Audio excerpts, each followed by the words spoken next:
I come to you from the land of the dead to tell you my story.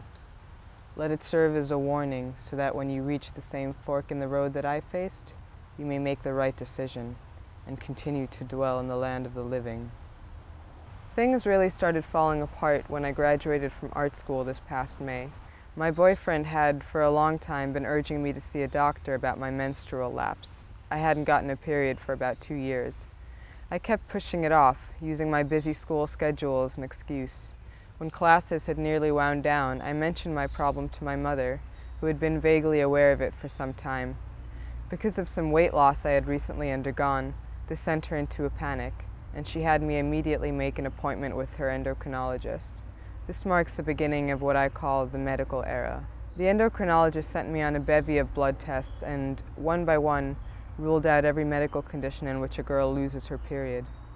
Finally, he settled on my weight and eating habits as the only possible cause. I had lost a fair amount of weight during my senior year at Cooper Union, but only because of an incidentally more active routine and sparser diet, not through a deliberate attempt to lose weight. He had me list for him everything I ate in a typical day, and later, in my absence, he told my parents that I was anorexic. I argued my case to them, but the seed of fear was already planted in their hearts. Several weeks after I began my medical quest, my boyfriend broke up with me. For several months or even longer, he had grown tired of trying to be my psychologist, trying to make me see why I do the things I do. He felt I had grown blind to my own motives in life. My most persistent dilemma after having been left was whether I should figure out where I was in the wrong, analyze the events and conversations leading up to the breakup until I understood my lesson, or to just say, screw it, I'm not in a relationship anymore, I don't have to answer to anyone. Sensing that the tendency to constantly pick apart my own motivations was a survival tactic I adopted in response to my relationship with Cole, I decided the healthiest thing for me would be to abandon this unhealthy self-scrutiny for a while.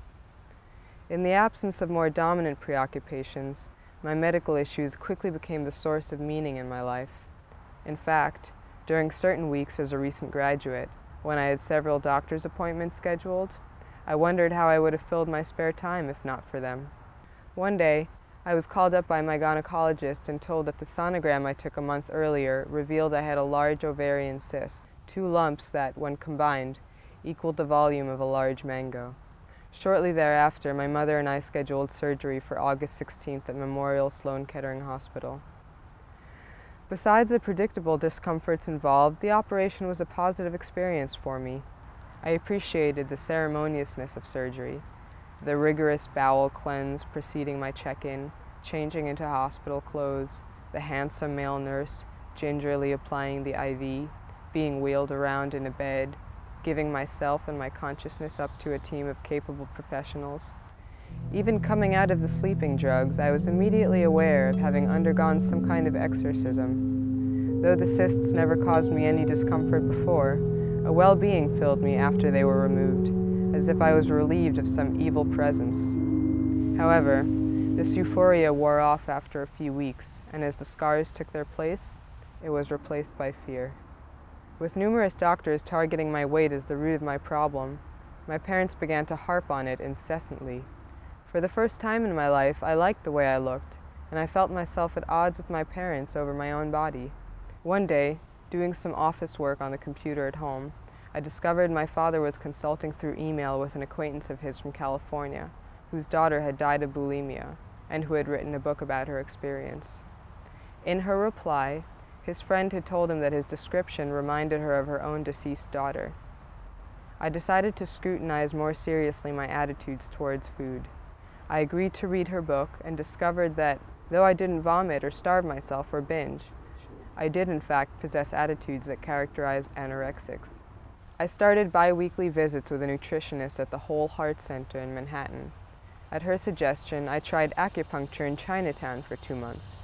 My mother, always an open-minded accomplice, took me to a rundown neighborhood of New Jersey to see a Haitian herbalist her friend recommended. He used a special camera to photograph my irises and then consulted a battered wall chart to read where my trouble spots were. In a 15-minute session, he read my body by rhythmically tapping and brushing my knee while rubbing his own. Apparently, I had a traumatic fall as a child that hurt my thyroid functioning. I had used up my reserves of iodine. That's why my period stopped. I had to build it up again. He divined that my birth was a traumatic one, cesarean. I asked him how to prevent my cysts from growing back. He said if he told me, I'd never believe it. What? I asked. You have to believe in the Son of God. I asked him what my options were short of believing in the Son of God. He gave me a detailed prescription for a 3-month-long regimen that included a 2-week cleanse from toxins and scores of herbal pills, which I had the option of buying at the front desk.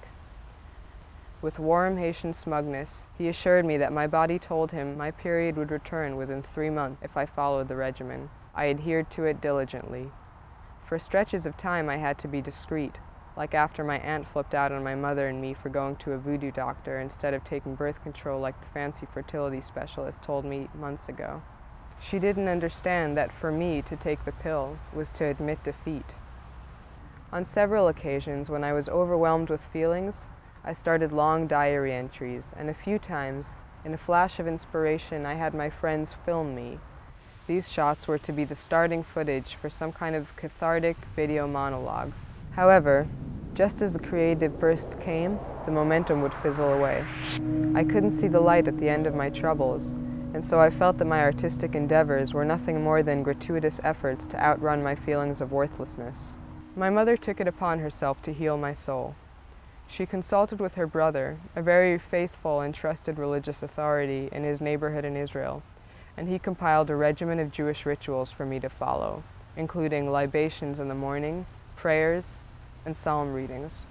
I didn't get much out of the readings, not even the relief that accompanies a placebo, but I persisted for several months in following a very abridged version of the regimen, knowing that it was the faith, after all, that was what would heal me. I took a month-long vacation in Israel to visit my grandmother and relatives. The period leading up to the flight was the closest I came to a sense of optimism since my troubles began. I had been working on a project for my dad, a psychology video for kids called Victim Proof Your School. Throughout the month and a half leading up to my vacation in Israel, I worked in top gear to edit the footage, determined to accomplish enough to set my mind at ease during my visit. The feeling that I was finally making progress, combined with the excitement over my upcoming trip, left me not quite euphoric, but as close as I had been to it in a long time. I brought my laptop and external hard drive with me to Israel, and that first night at my grandmother's house, to pass the jet lag hours, I took them out to work. When I plugged them in, to my horror, my PowerBook no longer recognized the files on the external hard drive. Those hours I passed lying in bed awake, trying to reassure myself, were some of the darkest and emptiest hours I can recall. I knew full well that chances were that I had lost countless hours of precious work, a meaningless disaster that I could not digest.